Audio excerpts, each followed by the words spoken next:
Google is definitely, and Alphabet is definitely more suited to grow in the future because they're more like a web company and they really cover a lot of different areas. While Apple is very restricted because they focus on their hardware.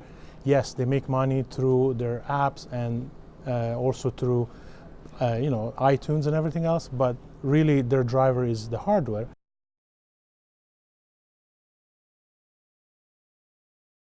It's actually the trend. The fact is Alphabet is doing very well.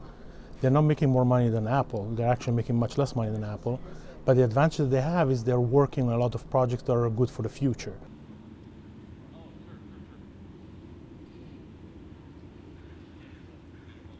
They are profitable. So in their other, for example, in ads that they do online, they do a lot of money. They actually, I think, around 16 billion. But the loss is mostly on their other assets type of projects that they have. They're basically, they have Google Fiber and a few other projects like the car that they're working on.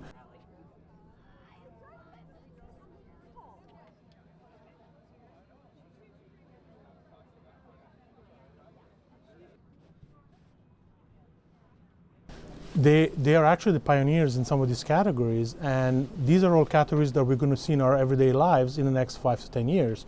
So what they're doing is actually real projects that, for now, they're like not, in everybody's homes, in everybody's lives, but in a very near future, we're going to see these technologies and products in our everyday life.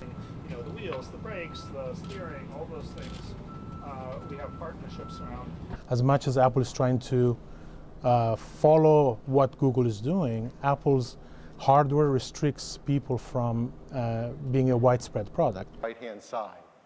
So we do everything to take great advantage of these huge displays and make them more capable.